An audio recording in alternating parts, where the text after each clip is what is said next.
Let me go to Senator Rand Paul, who wants to cut aid to Pakistan. And may I just say,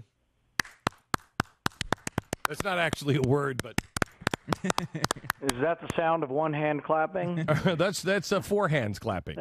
That's four hands clapping. You know what? I'd like to ask you, A, what are the odds of getting this done? And B, can we add Egypt to that list? Well, you know, we already tried Egypt earlier this year, and we didn't win, but we did get those 16 American citizens released who they were trying over there in a political show trial. Sort of the object here, again, is to bring attention to the idea that we've got needs at home, that we don't need to be sending billions of dollars overseas. But really the point of this is to free Dr. Shaquille Afridi, and he's the doctor who helped us get information to get bin Laden. He has an appeal on July 19th, and if he's freed, I've told him I won't force the vote. But I have 16 signatures from other senators now, which is supposed to allow me to force a vote even if Harry Reid doesn't want to allow the vote. But here's the problem. The president this week, through Hillary Clinton, just gave him an extra $1 billion.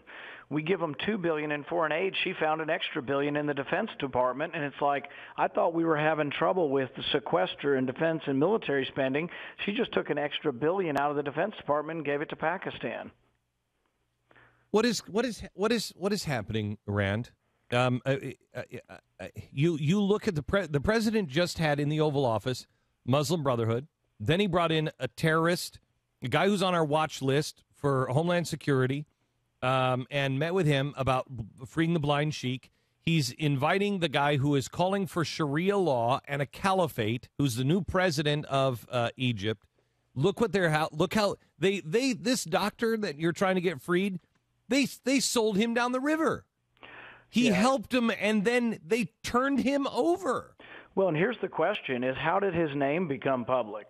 It's from some leak. Who leaked his name? And I think that's treason to leak the name of somebody who helped us. It also doesn't help in getting any more informants if you find out, if you help America, that someone's going to leak your name to make them look good in Time magazine. Hold on just a second. I want to give you the opportunity to take that word back. Unless you meant it. You said you think somebody leaking his name was treason.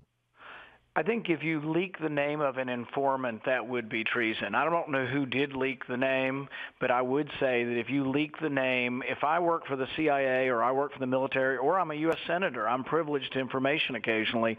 If I give that information up, that's something that goes against what your country stands for, and that's treason. You should not, and it threatens people's lives around the world. You should not be allowed to release the name of informants, and anybody who would do so really should be prosecuted. Okay, let me talk to you about something else. May I change the subject? Do you have anything else on the Pakistan thing? How can people help? Call your senators. You know, even half the Republican senators aren't supporting me on this. When you talk about foreign aid, about 27 Republicans say foreign aid, yay, we'll send more if we can. About 20 of us say we're bankrupt and it doesn't make any sense to borrow money from China to send it anywhere just about around the world.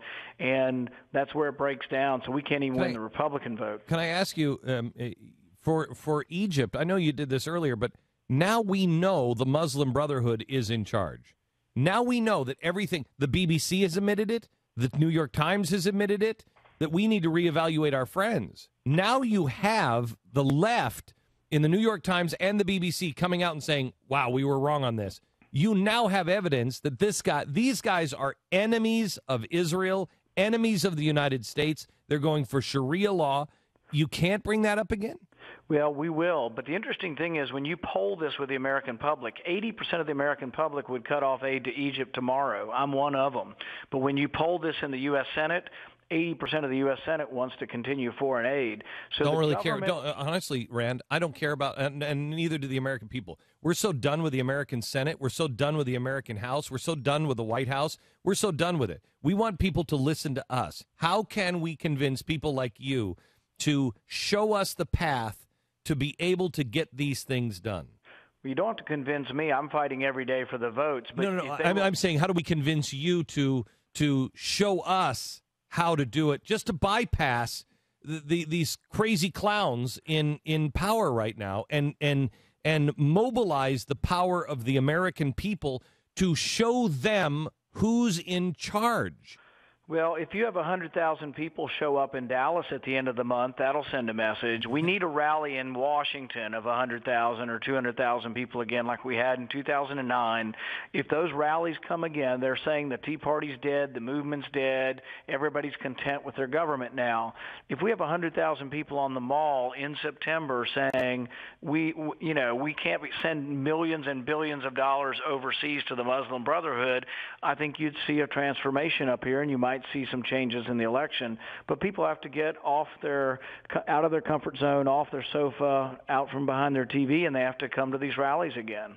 Well, I will tell you that we don't have the upper level of the Dallas Cowboy Stadium sold out because of sound issues. It wasn't made for the spoken voice. It's just mush.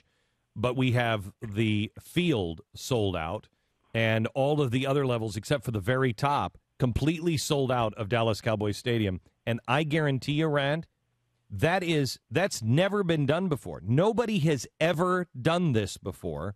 And I guarantee you it won't make a blip on the radar for those in Washington. But I guarantee you those people in Washington that aren't listening to people and aren't recognizing this, they will find themselves in the unemployment line they are now helping to create because their days are numbered. Their days are numbered in Washington. Well, here's how you make a difference. If you want to make a difference when you got 50,000 people there, why don't you introduce my buddy Ted Cruz to your 50,000 friends, and that might put him over the top for the election. Well, I do know this, that FreedomWorks has the event, and I think you're coming. FreedomWorks has the event on the Thursday night at American Airlines Center, which is, what is that, 20,000 people?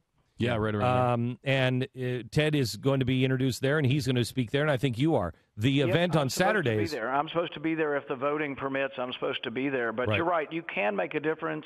You have had an effect with your books, your radio, your TV. And I don't think we have to care too much whether the mainstream media knows that 50,000 people or 60,000 people are there. But those people know they're there, and if they get out and vote, it makes a difference. They really will. Okay, let me... the House, let me just go to this real quick. The House voted for full repeal yesterday of Obamacare. Now what? Now what? Well, Harry Reid will try to prevent us from having the vote here. We will fight to try to have the vote here, and we'll see where it comes. Sometimes we win those battles and we get the vote, but sometimes we don't even get the vote or any debate at all. And it's very difficult to actually even get on the floor. Every minute and every second of the floor is controlled by Harry Reid. I can't go down there at any point in time and get recognized without his permission. So whether we have a vote or not, I don't know. But he doesn't want the vote to happen because he's got 5 or 6 or 7 vulnerable senators who live in states that hate Obamacare and want it defeated, and he doesn't want to put them out there to vote again for it. Okay, there is. I was just asked by Mark Davis. He's a radio show host here in Dallas. I did an interview with him today, and he said, "Who would you put as the VP?" And quite honestly, because I didn't think that you would ever do it, I didn't put your name on that list. And there's only one name on that list right now. It's the governor of Puerto Rico, only because I'd love to see the left go crazy. But you know what really would make everybody crazy is putting your name on that. And that would make, I think, that would make people like me an absolute zealot for Mitt Romney. Because if we have a small government guy as the VP, please, yes, please. A, do you think he would ever do it? Have you talked to him about it?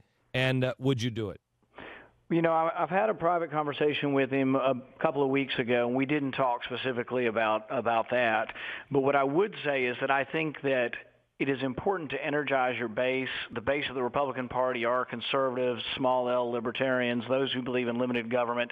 If they are not excited and 2 or 3% of them stay home, you don't win either. So I think he's already attracting sort of the middle and the independents. He needs to motivate his base. And so my advice is basically that I think he needs someone who will motivate the conservative base. Which is who? Oh, Glenn, I can't answer that. That's no. I mean, let's say I didn't hear that you had a conversation and you said that. I'm saying that. Let me. Hey, who do you think? Completely unrelated to your conversation with Mitt Romney. Yeah, no, I don't really know who it will be, but I think it has to be someone who energizes the base. If it's someone who is sort of a bland part of the middle, I think that's a mistake. And I think Sarah Palin's pick with McCain, wasn't enough for a victory, but it certainly motivated the base. Sure did. And I think it helped something like that. It helped me pull the lever for John McCain.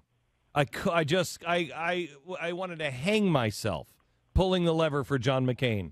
But I looked at it and I'm like, okay, well, maybe Sarah Palin, I mean, you know, she's a tiger mom or whatever the hell she called herself. I mean, that'll help me a little bit. I mean, having somebody like you as the VP would absolutely make me say, I'm in. I am in 100%. And I'm still going to go vote, but I'm going to drag my feet to the Well, I think what people need and what you need to motivate and excite the young people of our country is they need someone who they believe is genuine, someone who truly believes in what they're saying, and someone who would truly transform things. And I think most politicians just are not believable because they're not genuine and they'll tell you anything you want to hear. Okay. And I think if we could get to that, I think that we can win the election. Okay, let me ask you real quick. Just, I mean, I'm in fantasy world, I know, but let's just say that you haven't talked to your father, so you have no inside information. Is there a chance Mitt Romney would ever appoint your father as the head of the Treasury? You know, I don't think so. Say it like you don't really know. Well, the one thing we are working hard, and the one thing I can tell you that I spoke with Governor Romney about is auditing the Fed, and he supports the concept, and we'd really like him publicly to support the bill. The House committee passed it by voice vote the other day, auditing the Fed, and I think the full House will pass it. And I think if Governor Romney would come out for it, it would help him to get a lot of my father's supporters on his side if he would actually come out and be for the Ron Paul audit the Fed. It sure would.